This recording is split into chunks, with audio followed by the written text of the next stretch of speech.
Hey y'all. So remember Friday? I said this week I was going to be getting with some of my friends and we were going to be talking about education. And well, actually, I'm starting a whole new thing, and so it's called Let's Talk. Well, today I had some former educators, except for me. I don't teach anybody. Love them, send them to the teacher. Anyway, today I have Muriel Brooks, Carolyn Kirkland, Vanessa Hardaway, and you know me, my name's Shelia Kelly. So today we're looking at the evolution of education.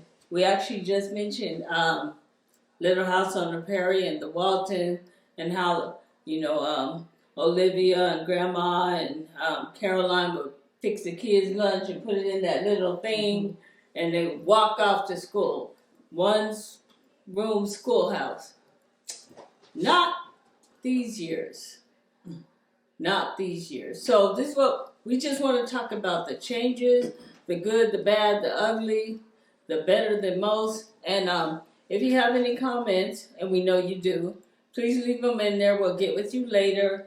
And also, we have a YouTube channel coming up. We'll give you more information about that. But these ladies, they got it. So, education, y'all. There's no principal's office to go to now. That much I do know. Am I right? You don't per se go to the principal's office because the office is at home. So we're gonna talk about getting your grandkids in front of the laptop, your grandkids, your kids, and you being home and you being the teacher, which you should have been anyway. Mom and dad, dad and mom, just mom by herself. But education is different, and that's what we're going to talk about. Let's start with Sister Brooks. Sister Brooks, Muriel Brooks.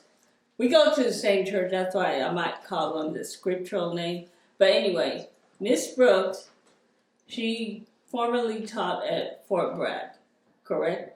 And she taught for over 30 years. Ooh, y'all, that's a long time. Anyway, I would like her to give some comment about the differences she sees in teaching when you were teaching, and even now as you watch your grandkids or other children. What are some of the things you notice? Well, when I started teaching school, we had not so much as a curriculum. I remember some of the first teachers came and talked to me. We had the books open up, and we knew that we were going to teach the science, the social studies, geography. I was here in North Carolina. We would teach North Carolina history. I was teaching 4th grade. One year I had 8th grade. And we did not sit down at first like a grade level. It was up to me to decide if I wanted to start with chapter 1, if I wanted to start with chapter 5. We had what was called the writing test. So we were sticklers to get the kids to write in complete sentences. Also, I remember teaching cursive handwriting.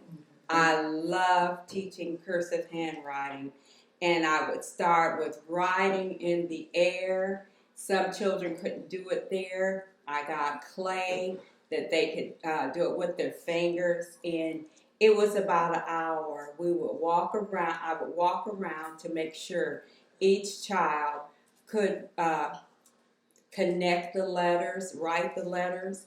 And it was a little harder for me for a left-hand child because I was a right-handed person. I remember that. We had the specials, the arts, the music, PE, and art class, which was important because all children were not on the same level. But you put those kids in their specials, and you will see a different child evolve. I also enjoyed just teaching, finding out about the children, what they could do, what they couldn't do. And it was a saying that I got from my mother as a little girl, And every year I would teach my class this: good, better, best. Never let her rest until the good is better and the better is best. And each child, when they would hand in their work, I said, if this is your best, I will take it. And some of them would take the paper back and said, I think I can do better. And I see, as I was teaching, then we start meeting in teams. And we start doing our lesson plans together and finding out from other people how their day went, what was good that they were teaching, and what subjects were not. And I can tell you, I did not at first care for science. So though I had my degree, I went back to school and took up some science classes because all my kids enjoyed science. They enjoyed making things and finding out about it. And I didn't want to inhibit any of the children. I didn't want them to know that I really didn't like science. So I had to get equipped with more things that I could teach them. And I also remember, I'm a child, when I was a little girl, I would travel with my dad or my aunt and my uncle. And I was always one that was the navigator. So I enjoyed map reading. So I enjoyed teaching the kids how to read a map and how to do the scale of one, like down at the bottom of the map. How far would it I'd go if I went from the state of Ohio to Mississippi, and they would use the little scale. I also enjoyed history. I would teach my children the presidents, and they would learn the presidents. I would find a song. We learned the states and the capitals, just certain things, because the kids needed to know where they lived, what was going on, and we had current events. Current events was very good. I had to stop current events because I had a few show-offs. And one little boy, to do humor, and I'll pass it on, his name was Ray. I won't say his last name. He came from Kentucky. And this being Black History Month, I was his first Black teacher. And when he came in, his mom, and he looked at me, and she smiled, and he went to his seat. And then later on, he came, and he just touched me. His dad just went into service. And I think he thought my skin, that this was going to rub off. And he was always under me. And I remember I was calling out, we were getting ready for we would have snacks at Fort Bragg where you could have milk and juice, and you would pick it up. And he said, Miss Brooks, when are we going to have lunch?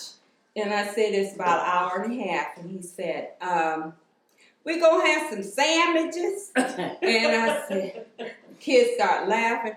And we're going to have some taters. Guess what? Now the potatoes, you can get tater tots. But Ray, his mother came 3 days later, and she said, I need to talk to you. And I said, okay. She said, Ray love you. He just love you. And he said, Mom, she's so purty to me. And he would be all under. So to say what I'm saying is, children, if they're exposed, children, if they don't know any different, if you treat them kind, if you show them love and compassion, that's all it took. Though this was a new experience for him, it was a great experience for me. There's other things that we were personal with our children, and you're going to talk to Carol, and we were co-workers, and we just kind of worked together. And I could see as time went on that things had changed in education, and to me, all changes were not good. But I taught for 34 years, and a lot of them would say old school.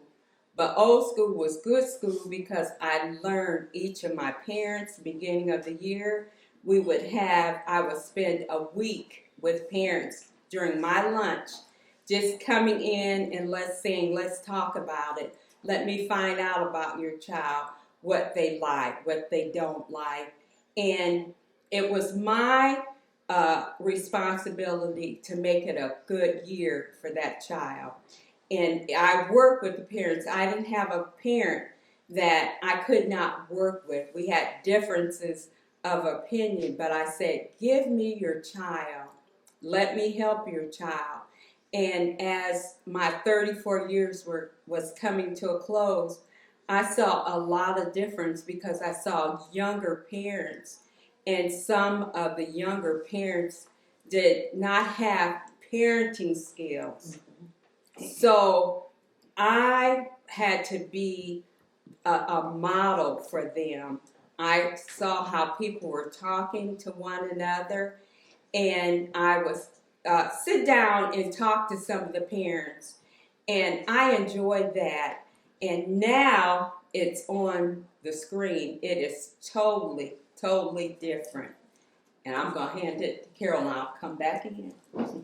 Okay, so as I was listening to Muriel, I was thinking about myself as a parent, and y'all know Jason, Kevin, Michelle.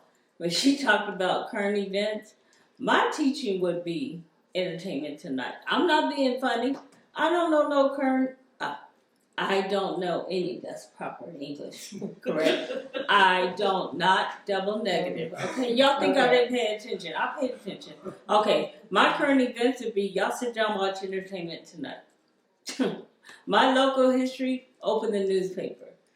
I was the kind of parent that I worked so much. I worked a lot, so I really depended on the news and my grandmother and my mom. But my kids got their high school diploma. They went to college. Even though one of my children, whose name I will not mention, did not go to his college graduation, but he is very successful. I won't mention him. Come on, Sister Kirkland, enough about my family.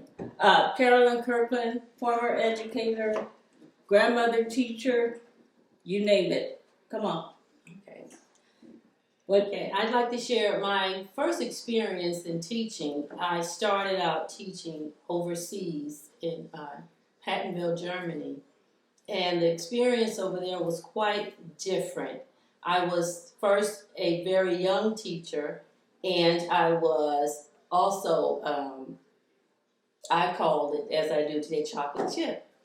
And this was quite different because when I walked into the classroom, a lot of them, mainly the parents, didn't know how to receive me as the teacher. They looked at me and thought I was a parent, but I was actually the teacher. I went through some bumpy roads with that because I had parents that would come in and say, I was the assistant and the assistant was the teacher. They would go to them, and I didn't have a problem with it. I never confronted them about it because I knew who I was.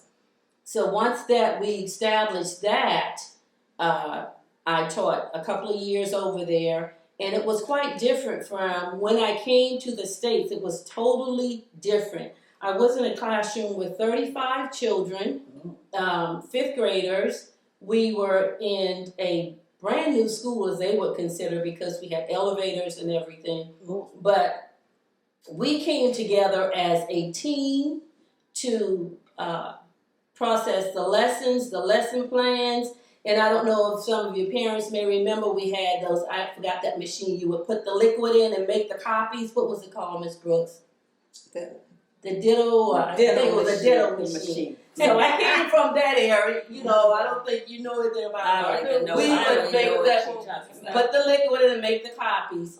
And I thoroughly enjoyed teaching, but I had to jump over some hurdles. And it wasn't so much as the students. The students, it was the parents who did not, they didn't educate the children as to let them know that we as African Americans were educated too, and we could be educators. So I had to get through that hurdle first of allowing the parents to first accept me as who I am, and then the children to accept me as their teacher. So once we got over that, it was smooth sailing.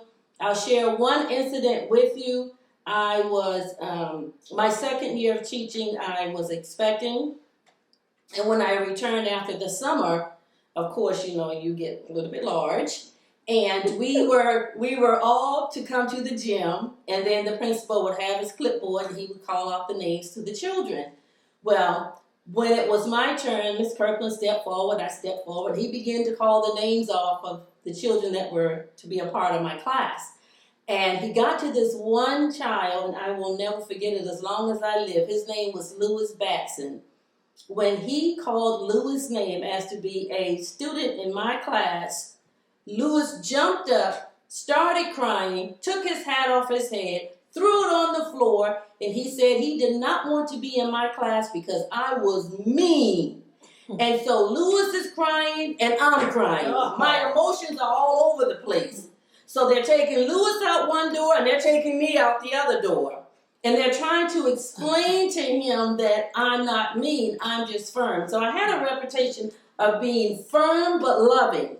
And that's the way I am. Yeah.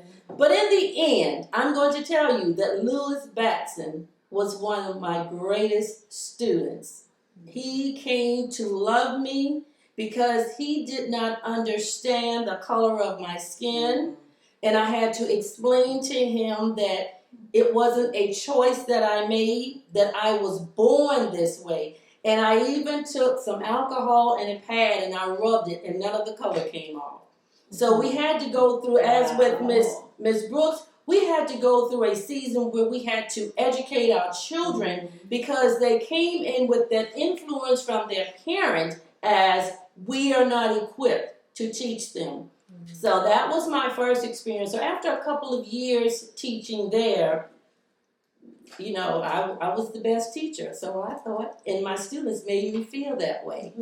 Then after that, I rotated to the States, and when I came here, it was totally different. This was before Miss Brooks and I were partners, but this was before we were partners, and I was placed into a middle school where I felt that the children were more in control than the teachers.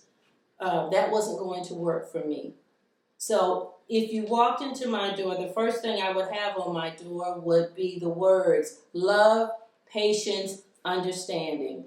And that's what I stood by. You had to love the children.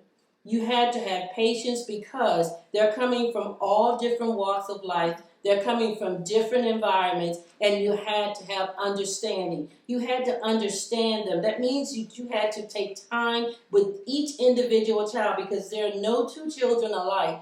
And it takes some time, it takes effort, and it also calls for you to sometimes burn the midnight oil. Because if you are going to be a part of this child's life, which I say teachers are the foundation, we're one of the foundations. The first foundation is the parent.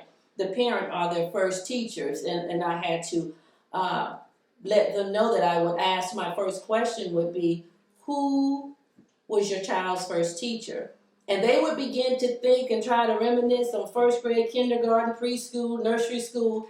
And some of them came up to me and said, Ms. Kirkland, I really can't remember my child's first teacher. And then I would say, you are your child's first teacher. And it was like a light bulb came on. You taught them to walk, you taught them to feed themselves, you taught them to dress themselves. So really, you are the first teacher in their lives. What we do as educators, we come in and we build on that foundation of what you have done as far as educating your children a little bit further to make them successful for the future. So with that being said, I got here and experienced some differences, but to know me is to love me. And the principle that we had, if I saw things that was not right, I did not hesitate to go to him with respect and let him know this does not look good, because I was in a middle school where some of the girls were morally more developed than I was as the instructor. So I had to share with the principal, you can't be drawing these girls into you or, touching them inappropriately. So of course that kind of hit a chord with him, but it was okay because I was a teacher, an educator, but also I was a mom. I was a mom. So I see these things, and sometimes you have to bring in your mom skills into the classroom in order to service these children. But the couple of years that I spent there went very well, and then I was transferred to the school where I met Miriam, Miss Brooks. Okay, such good friends. And we formed a bond, and like she said, we were in the beginning, we were responsible for teaching the children, getting the curriculum, the books, and we would decide what we were going to teach. Well, I wasn't used to that because overseas we always met and we lined up everything. So after a couple of years there, then we began to come together and we began to teach the children according to the standards in the curriculum. And my favorite subject was, I love English and I love reading. And with that, I love to write. So I would, not that I was slacked on the other subjects, but you have to know how to read. You have to know how to write. And like Ms. Brooks said, to teach them how to write in cursive, I said, you need to know how to sign. If you're working out in the public, you have to know how to sign your check. Mm-hmm. You can't make an X. Mm-hmm. So we had to start there, starting from scratch. We taught them, we had to teach them sentence formation. I loved it. Now, I'm going to share with you, social studies, I did not like. But I had to push myself because it was my responsibility to educate these children in all areas. So I had to make it fun, and that's what I did. And I also got, when Ms. Brooks and I became partners, Muriel became partners, she shared a lot because I found out that her strongest subject was history. She was on it. So she taught me some things. We taught each other some things. But in teaching, I found out that you are not just the teacher, but you're the mom, you're the dad, you're the doctor, you're the nurse. You're everything to these children. But most of all, you have to love them. You have to show them that you love them. You have to show them that you care about them. And then in a sense, you teach them about themselves, how to care about themselves. And that's so important as an educator. You can't just say, well, you're the child, I'm the teacher. Children have feelings too. So we have to know how to respect them, and that's what I did. I really respected my children as human beings. And doing that, I bonded with the parents. And I can say I taught for 31 years, and I loved every minute of it. So far as to when I came over to the middle school, I had a lot of parents that were Koreans. They were of different nationalities. So what I would do, because my classroom was in a pod, I would come up on Saturday, 2 Saturdays out the month, and I would teach my parents the subject matter that we were going to have that week, so that when the children went home to do homework, parents would be involved, because that's what homework is. Homework was about just, did you really understand what went on in class? Show me that you understood what it was. And so when the parents were there, if the child didn't understand, then my parents were able to help them. I didn't have a problem doing that. I loved it. I loved doing that until I was moved to another school. Then I knew that I couldn't do it.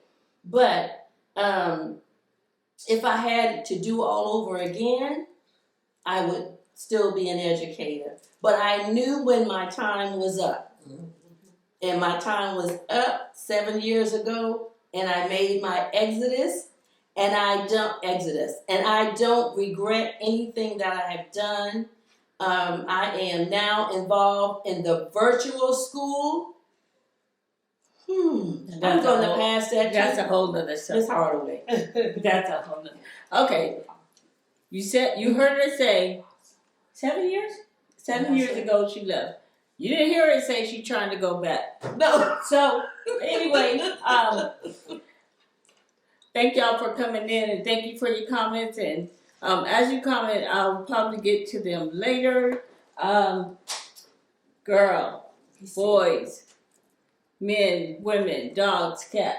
Okay, my friend Vanessa Hardaway, she teaches kindergarten.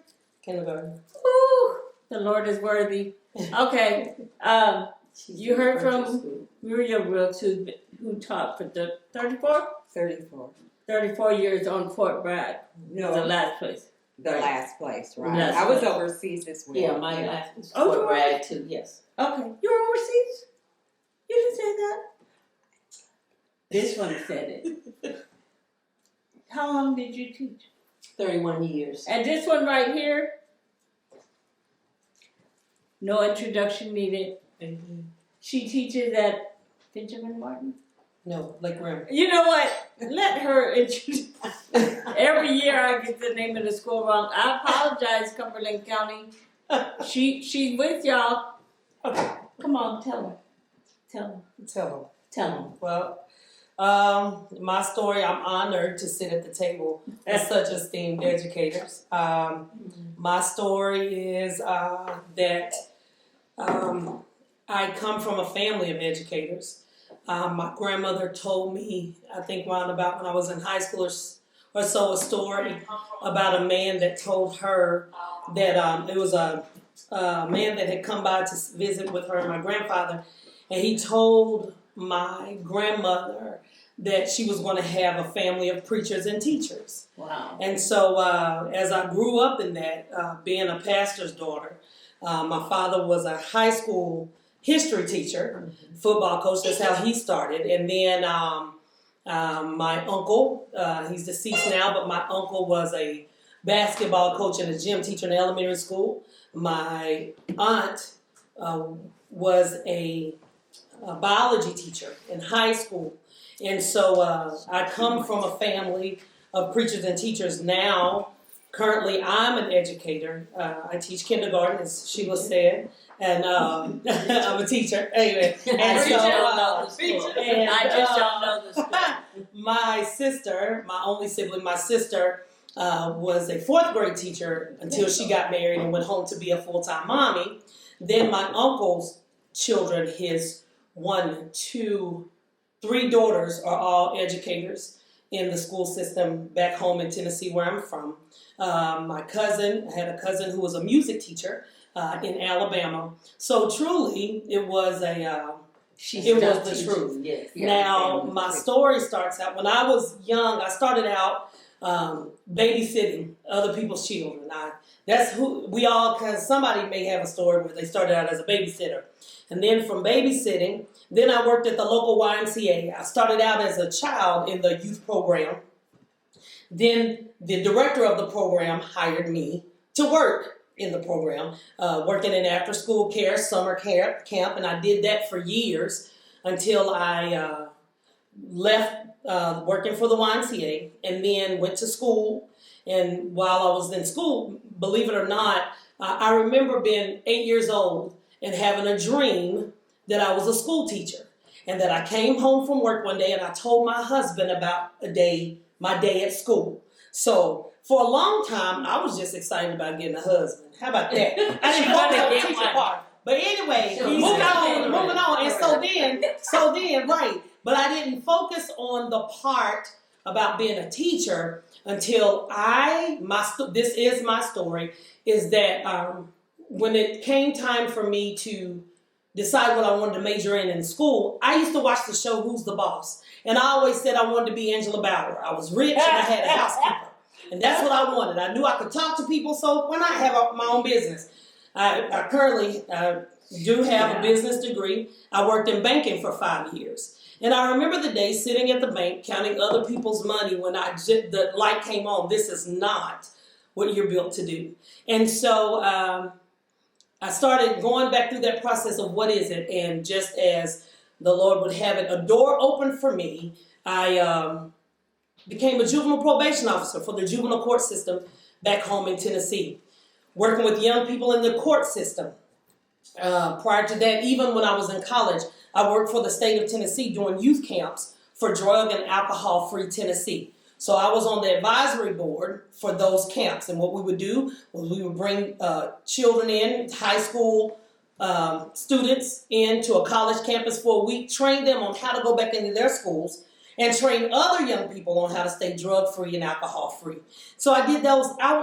My life consists of children and young people. That's what it was. So I remember after working for the court system, yes, I did the drug testing, yes, doing court, yes, Judy. I did. I held children in the detention center, all of those things. I enjoyed my job.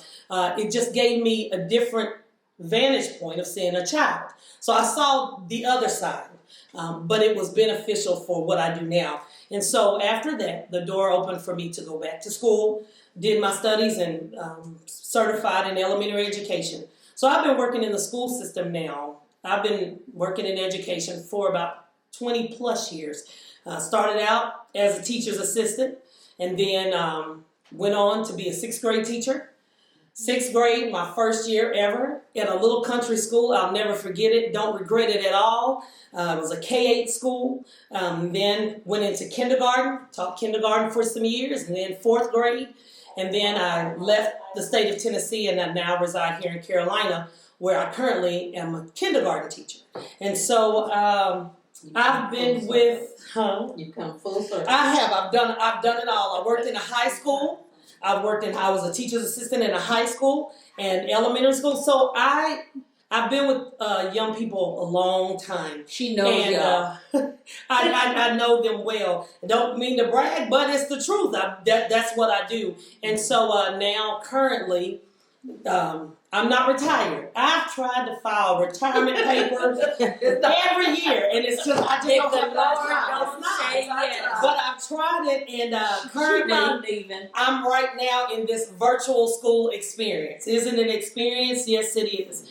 And along with being a classroom teacher, my friend Renee, she teaches in Atlanta, Georgia, in the school system there, and we have been afforded the opportunity. We do professional developments and training for educators. So we have the opportunity to go into schools and school systems, but not right now, and train other educators and talk about teacher burnout, because you have a lot of good teachers that are burning out. I've sat with many teachers that I wish, I do believe with all my heart, and I know listening to Ms. Brooks and Ms. Kirkland, they will speak about the changes that came in education that made it very easy for them to pack up all their things and leave. And because of that, have no problem. and I understand, because I've been trying to pack a box and I can't pack a box. But if I had the opportunity to open my own school, I would go for these educators right here to bring them back in. There's been a lot of things in education that have evolved, that have changed. A lot of things that have shifted toward technology. You didn't ask me for my opinion, but I do believe there are some core values and principles that we lost in the shift in education because a lot of things have gone technological. And so we've lost some things. But I tell my parents whenever I have open house, I introduce myself to my parents. I tell them all the time, I'm an old school teacher. I'm teaching in a new school system, but I'm still an old school teacher. I'm that teacher that still says, yes, ma'am, and no, ma'am is right in my classroom. I still teach those things because that's the foundation of respect. And so those principles, but what I expect in my classroom, I tell my students, I don't expect them to respect me more than they expect their mothers and their fathers. I pay not nary. And yes, I said the word nary. It's probably not in the Webster's dictionary, but I mean it, not nary. It's in Vanessa's dictionary. Right. I don't provide for them, so there's no way that I'm going to be your educator, your teacher, and you respect me more than your parents. But yet and still, you will respect me because I'm going to respect you. So we give and take. It's a working relationship. So education. I've seen it on all sides. I've been the student. I've been the teacher. I've had the opportunity. My father is a retired school administrator. So, and my mother worked in human resources management. She retired as a human resource manager for a major corporation. And so my sister and I would ride in the back seat on trips in the car, but we would hear my parents troubleshooting. This is what's going on. How can we handle this? Because that's what their specialty field was, whether it was in the business sector or education. But then at the same time, as I said, they were pastors as well. So some of the main things, the same things we see in the education field, in the business field, you see in the church as well. Yeah. So it's the same kind of platform. And so now I find myself, hey, I'm dealing with virtual school. I have my feelings about it. Bless the Lord. And so she didn't ask me that. I'm just telling you who I am. And so it's a different time, but I believe it was an appointed time. And so we're learning as we go. But I love what I do. I agree. A teacher, what do? We are parents as well to your child. I tell the parents that I have their child. When you put them in my hand, when you leave them, you put them out of that van that day, that car that day, put them on that bus that day, you expect for me, I'm mama, until you return back to them, until they return back to you. So I'm the one that if anything dangerous came toward them, you're at work, you're doing whatever the world calls you to do, but I'm the one that has to make the decision to protect your child. In, So you in trust other me. words, she's saying there's a TV show coming called I'm the Mama. Is that what Right, it is? yeah. Oh, okay. I'm the mama. Oh, okay. She said that. I didn't No. say that. I said, But no, I it is said the that. truth. But it is. It is the truth. I find myself, I've had to, as a teacher, I've had to be a social worker. I find myself being a banker. Yes. I found myself being a nurse. Yeah. Believe it or not, I found myself being a dentist. I can't tell you how many teeth I have pulled out of mouths. I've been, literally, I've been a security guard. And I did find myself in a situation where I did have to stand between a child and the parent because the parent was coming to get the child. And due to some legal matters, it got a little scrappy. But I found myself having to position myself to stand between a child and their parent. I've had those situations. I've had the situations where I'll never forget. One of my stories is I am that old school. I'm firm, but I'm loving. And I'll never forget, it's been since I've been in Carolina, one of the funniest stories, but I tell it to parents. This is just who I am. I remember it was a Sunday morning, and in my life, in my personal life, my family had a few things going on. And it could be a phone call from out of town that said things went one way or the other. So my cell phone was my best friend. So if I saw a number come up that I didn't know, I was obligated to answer that call because we just didn't know what was going on in some situations, some health matters. And so I remember this Sunday morning that there was a number that came up on my phone. I didn't recognize that number, didn't know where it was from. I knew, and I had some family in Alabama, Tennessee, so I knew those prefixes, but this number I didn't know. So I stepped out of church to answer it, thinking it was another family member. And I answered the phone. This is on a Sunday morning. We were in Sunday school. And I stepped out and I answered the phone and I said, hello. And it was a mom, one of my students, on a Sunday morning. Ms. Hardaway? Yes, ma'am. I can't get Haley to do her work. Excuse me? I cannot get Haley to do her work. I said, give me just a few minutes. I'll call you back. So I went into the ladies' restroom, into that last stall, and I called her back. And I said, okay, Mom, tell me what's going on. I said, put me on speakerphone. And so she told me she was trying to tell her daughter to go do her work, but she would not do it. I said, all right, take me off speakerphone, put me on the phone with her. And so this little voice, in a kindergarten voice who just refused to do her work, I said, Haley, what did your mama tell you to do? With that little snagger-tooth lift, she told me to go do my work. I said, you got to the count of 3 to find your little self in a chair, or it's going to be ugly on this Sunday morning. 1, 2. Phone went silent. Mom got on the phone. She said, what did you say to her? I said, I just counted. I said, she knows me. I said, the same way I am in the classroom, I am on this phone. If you have any other problems, feel free to give me a call. But I don't believe you're going to have to call me again. And so that Monday, she sent me a phone, note that said, Miss Hardaway, I didn't have to call you anymore. No, ma'am, you did not. And so I talked to Haley. I said, your mother better not ever have to call me again. Now, Haley didn't look like Miss Hardaway. Mm-hmm. Haley was a different shade than Miss Hardaway. But I talked to Haley like I birthed her from my own womb.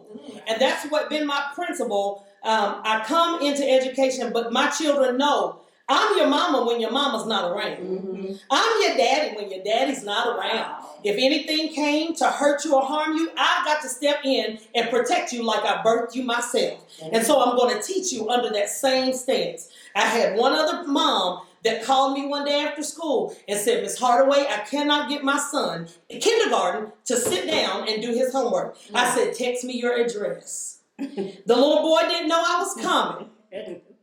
But I got the address and I went to the house. I knocked on the door, and when the door opened, I just whispered to her, I said, where is he? She said, I don't know, he's hiding. I said, okay. I said, you trust me? She said, yes, ma'am. I called his name. I said, I'm coming to this kitchen table and I'm counting. When I get to 3, you better meet me there. 1, 2, 3 showed up. Hello. Mom had been working for a few hours to get a few assignments done. Tell me we didn't get that work done in about 25 minutes. So the same authority that I carry in the classroom, I carry in your house or anywhere else. I don't mind it. So there's some things, I think there's just some core values to the classroom that I would say to any parent, anyone else, help us with these core values. Your children, the way they respect and honor you does show up in our classroom. Amen. The word value that you hold as a standard in your home, it shows up in the classroom, period. And so I don't mind. My students know, even virtually, I will call a mama.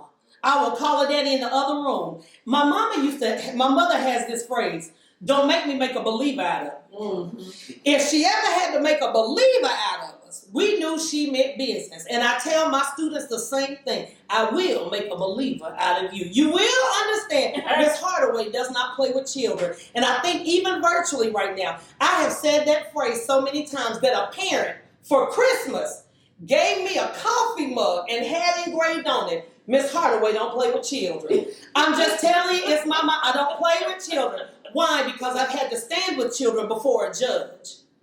I've had to stand between what the judge was ruling and a child based upon behavior at home and at school. And so what I've come to understand, if a child ever thinks that they're older than you or have more authority than you, we've lost the battle. Yes, so I don't step to anybody's child virtually or in the classroom ever thinking they run me. It shan't. I said shan't, write it down. Shall not ever be. Because as I tell parents all the time, I need your child to understand, my word is gospel.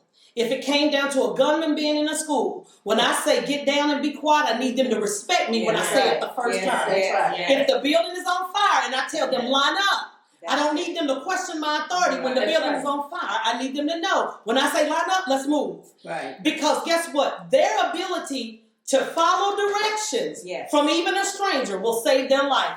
But let them get hurt on my watch. Somebody's calling some Rudy Giuliani and any other lawyer they can find trying to take my money. But we're not having that. Not in Miss Hardaway's case.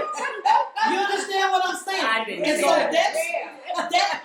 And if I would tell any parent anything, moms, dads, we may not like virtual school right now, but I do believe one foundational truth that's happening in virtual school is that this time is allowing us to shift some things that got out of control. Yeah. This is allowing us to come to the table and get some things in order to understand I'm mom, I'm dad. Even if you're a single parent, I had a mom sit with me even this year, cry. She said, he doesn't respect me like that. He's not listening to me like that. I said, but what's not going to happen is you're not going to be providing lights and shelter and clothes, and he respect me more than he respects you. That's right. So what virtual school has allowed us to do, it has allowed us to come and reason together, reestablish who mama is, who daddy is. There's some of you all that are grandparents, and you're raising some children that you did not birth yourself, but they have fallen into your hands. Right. And so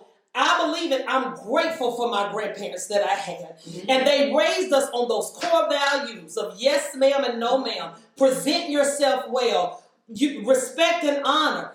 Those principles will never die out. And so even grandma and grandpa, if they're in your hands, give them the principles that you put in your children as far as work value, work ethic. If it's sloppy, we don't do it. We'll do it over again. And I tell my students now, I have plenty of Kleenex in the room because children will cry to try to get out of work. Give them a tissue. And if they cry too long, start timing it. And take that time that they cry. And take it from video games and all these other extracurriculars. Tell them you owe me for snotting time. But this work has to be done. And I do believe virtual school, it has its pros and cons. But one thing I do believe, it has allowed us to come back home and get back to the core values of what education is about. And I do believe, as Ms. Kirkland said, home is the first school. It is. Homeschool didn't just start happening recently.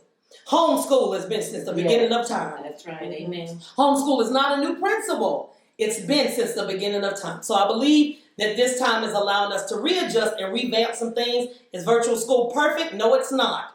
But let's take it for what it is. How they say it, don't throw the baby out with the bathwater. So what y'all think? Bank. THINK! Exclamation point. That's it, right? This is. I hope y'all enjoyed. Let's talk our round table. Education. I mean, I might be comical, but I take education very seriously. That's why I know all these educators. Go on over there and ask them. Go on over there. But before we leave, Sister Muriel Brooks has a book on Black history. Yes. Y'all been with us all this time. I just want her to share a little bit about Black history. And then we want you all to join us on our YouTube channel, where we're going to be talking about different things. But I felt like education is the number one thing going on in the world. And we got to do better. Parents, grandparents, teachers, administrators, I don't know, counselors, lunch people. Hey, you cut the grass at the school, whatever. Let's just try and make it work. Let's just try and make it work. But I'm going to ask Muriel Brooks. She has such a great reading voice. Can you read something out there? Before I read, this is a book. You know, February is Black History Month. And something I want to say, I grew up in Mansfield, Ohio. And I never had a Black teacher. Wow. Did not have someone that could really relate to me. And in the 4th grade, I had a teacher that genuinely seemed like she cared for everybody. And I said, oh, maybe I'd like to be a teacher. But my grandmother always said, because I was always questioning and wanted to find out where people were from, where they were going, because I enjoyed history.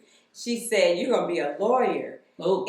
But at my church, I grew up in church, and my pastor one Sunday, when I was little, he touched me and he said, I know the different things that your grandmother, maybe your daddy want, but I see you as a teacher. And I said, oh, no, I don't think they make much money. And, you know, I was looking, I said, because I got aunts, cousins, you know, we're from a family of teachers, and then my sister was a teacher, then she was a reading teacher, and ended up being a guidance counselor, and cousin that's a principal, and other people that were in the educational field. And I said, I don't know, but God knew where I needed to be. And I think that, but by me not having a Black teacher, When I went to college at OU and then I went over to Ohio State, I had a Black Studies class, and I was just so happy to learn about my people, because I knew I grew up, my father's pastor was Joel King, which was Martin Luther King's uncle. So he would come to town, and the church was packed because I didn't go to that particular church. And we heard about other people, but I learned from my aunt and a lot of the people that were Wilberforce alumni what their struggles were in life. And I remember there in Mansfield, Ohio, it was integrated, but yet it was segregated. And I remember my father, we were all part of NAACP. He was in the paper. He had a sign that was saying, "We want equal pay." And that just stirred something within me. But when I went to college and found out about all the amazing things that the blacks have done, because on TV when I was growing up, we saw Step and Fetcher, there was a Little Rascal, there was Aunt Jemima, it was other people. And then I remember Buckwheat, and then I remember Julia came out as the nurse, and her son. Oh, Diana Carroll. She was Diana Carroll. And I was just looking, and I said, this world is just a little bit different. We're being left out. But my son, Rob, loves to read. And this 2 years ago, my husband and I were trying to do all the 50 states. And we ended up in Tulsa. I wanted to go to Tulsa, Oklahoma, because I wanted to go to the prayer tower there at Is that Oral Roberts. I got on the telephone, Mom, you better be careful. You're in Tulsa. And I said, Rob, what happened in Tulsa? He said in 1920 is when Greenwood is when they had a lot of influential black people, and everything was taken from them. And when I came back home, he gave me this book, and it's called Black Fortune by Samari Wills.